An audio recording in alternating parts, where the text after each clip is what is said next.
Aisyah Afrika. Kepada Ananda kami persilahkan naik ke panggung.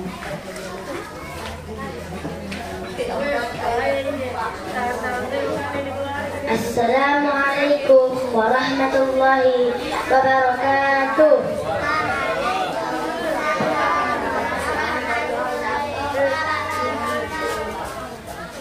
Nama saya Aisyah Afrika. Saya akan berkisah tentang Halimatus Sa'diyah. Nabi Muhammad adalah Nabi yang memiliki banyak keutamaan. Salah satu dari keutamaannya yaitu adalah Nabi Muhammad memberikan keajaiban kepada wanita suaminya, yaitu Halimatus Sa'diyah. Halimatus Sa'diyah adalah seorang wanita mulia yang mendapat kehormatan sebagai ibu susuan Rasulullah Shallallahu Alaihi Wasallam. Cerita keajaiban bermula ketika ia menjadi salah satu di antara sejumlah wanita yang datang ke Mekah untuk mencari bayi-bayi yang butuh disusui. Pada awalnya, Halimatus Sa'diyah menolak menyusui Muhammad kecil. Hal ini dikarenakan bayi tersebut hanyalah seorang yatim. Sementara rombongan wanita datang ke Mekah mengharapkan imbalan dari ayah si bayi atas jasa menyusui bayinya itu. Namun Halimah dan suaminya Al-Haris akhirnya sepakat untuk membawa Muhammad kecil pulang untuk disusui. Halimah tak mau kembali tanpa membawa anak susuan.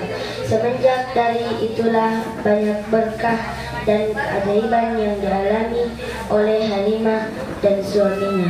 Dan keajaiban tersebut mengeluarkan air susu yang sangat banyak. Sebelumnya, kedua putri Halimah tidak pernah mengeluarkan susu sehingga ia dapat mencukupi asupan bayinya. Mereka tidak pernah bisa tidur karena bayinya selalu menangis kelaparan.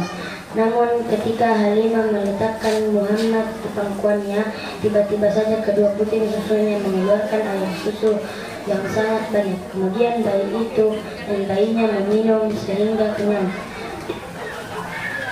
Unta dan keledai yang juga melimpah, tak hanya Halimah, unta tua mereka pun ikut dipenuhi susu. Al-Harith segera memerah susu unta itu dan langsung meminumnya bersama Halimah. Berbeda lagi dengan keledai yang bisa mereka tunggangi. Di luar dugaan, keledai mereka mampu menempuh perjalanan yang tidak bisa dilakukan oleh keledai siapapun. Sekian kisah Halimatus Sa'diyah. Assalamualaikum warahmatullahi wabarakatuh. Iya, Masya Allah.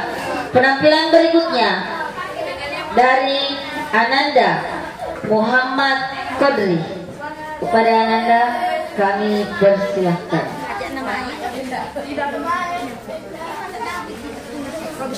Assalamualaikum warahmatullahi wabarakatuh. Perkenalkan, nama saya Muhammad Al-Qadri dari kelompok Uwais Al-Qarni.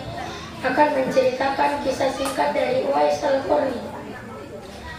Uwais Al-Qarni adalah seorang pemuda muslim yang hidup di Yaman pada zaman Nabi Muhammad SAW. Tetapi Uwais tidak sempat bertemu dengan Nabi Muhammad SAW karena saat itu Nabi Muhammad sedang pergi perang.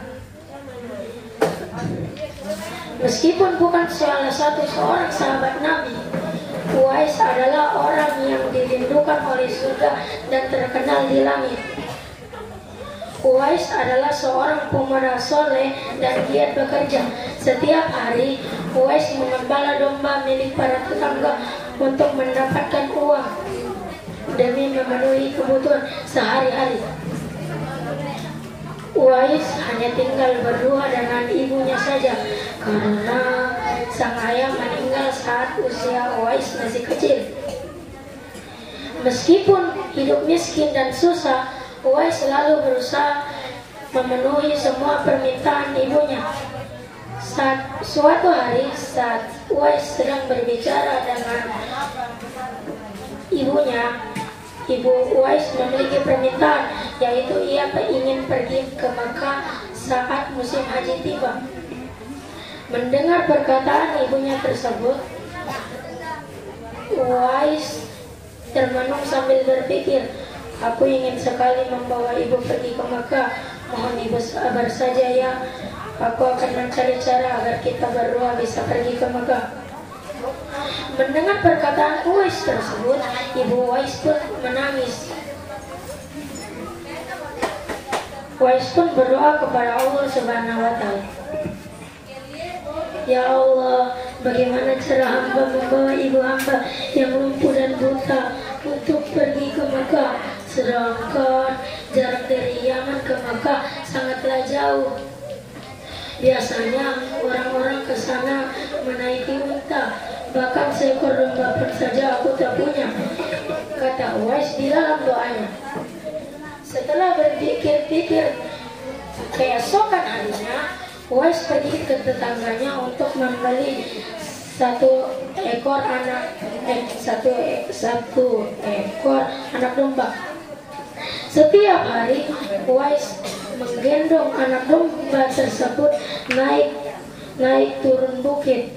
Orang-orang yang melihat Uwais menggendong anak domba tersebut naik turun bukit menganggapnya gila dan menertawainya. Namun Uwais tidak memperdulikan perkataan tersebut. 8 tahun pun berlalu. Anak domba Uwais semakin bertambah besar.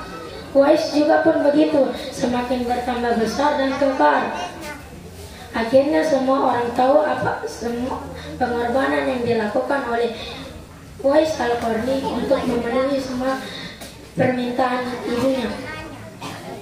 Masya Allah ya teman-teman, kisah Uwais Al-Qarni yang sangat mencintai ibunya.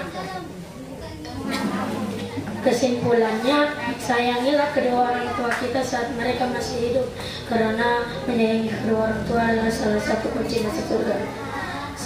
Syukran, sekian kisah singkat Uwais Al-Qarni dari saya. Assalamualaikum warahmatullahi wabarakatuh. Waalaikumsalam warahmatullahi wabarakatuh. Ya, ternyata penonton masih punya semangat.